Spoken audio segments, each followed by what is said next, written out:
Welcome back, everybody. We've just received new video of the Israeli Air Force strike Peter Doocy mentioned earlier in our show. The Air Force struck down an unmanned aircraft flying over their airspace. Now, officials are saying they are still trying to figure out where the drone came from. The Israeli Defense Force tells Fox News it did not come from Gaza. The drone was not carrying any weapons. It appears to have been for monitoring and intelligence gathering purposes. Right now, that's what we know.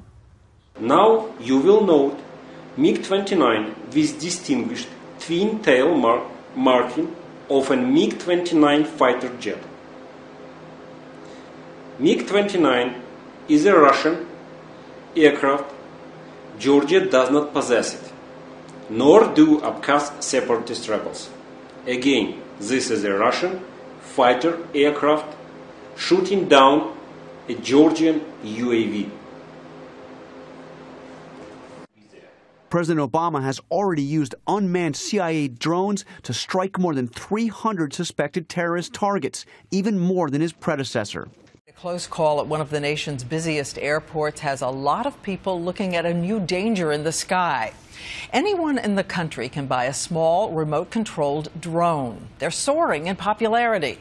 But what happens if a passenger plane has to dodge one on landing? Listen to this cockpit audio recording as a pilot on an Alitalia flight literally can't believe what he's seeing. So what did you say? We saw a drone aircraft. The Alitalia flight was on its final approach to JFK International Airport Monday afternoon when the pilot saw the unidentified object. I'll tell you, what altitude did you see that aircraft? About 1,500. The pilot did not take evasive action and the flight landed safely. Air traffic control shared their information with other incoming flights. Report of a drone aircraft, 5-mile final, 1,500 feet. Use caution, runway 31 right, search line. Clear to land, we'll look at the drone. We're slowing to 180 knots, JetBlue 906. Drones are small, unmanned, remote-controlled flying objects. Their non-military use is increasing as new technology makes them applicable for reconnaissance and surveillance.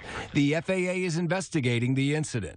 A couple of pounds hitting an airplane going 200, 250 miles an hour. If it hits the wrong place, like comes in through the cockpit, hits the glass, it can hit the pilot or the co-pilot.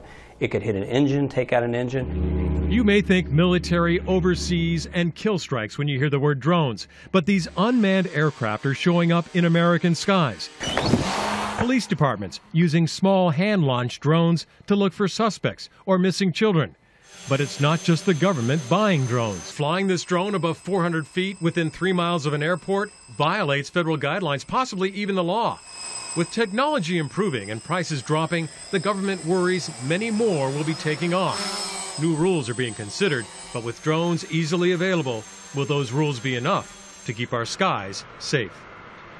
In a lab at the University of Pennsylvania, Vijay Kumar is funded in part by the military to create autonomous drones that don't need external links and, like us, can sense their environment. What you see on this robot are these two chips here, which are essentially rate gyroscopes.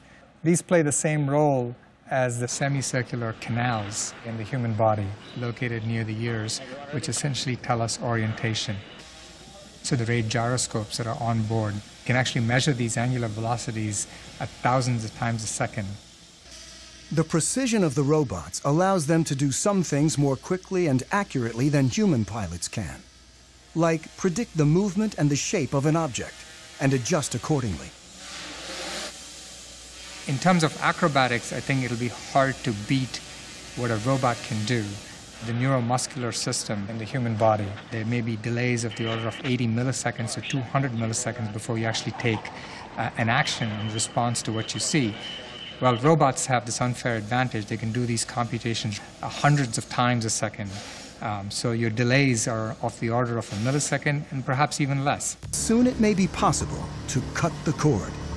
And they've already developed another autonomous drone that can go anywhere on its own. It's widely reported that drones are being used in drone strikes, and I support that entirely.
MAVs will be integrated into future Air Force layered sensing systems. These systems may be airdropped or hand-launched, depending on the mission requirements.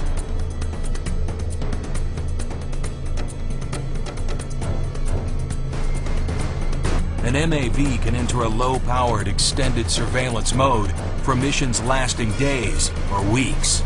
This may require the MAV to harvest energy from environmental sources, such as sunlight or wind, or from man-made sources, such as power lines and vibrating machinery.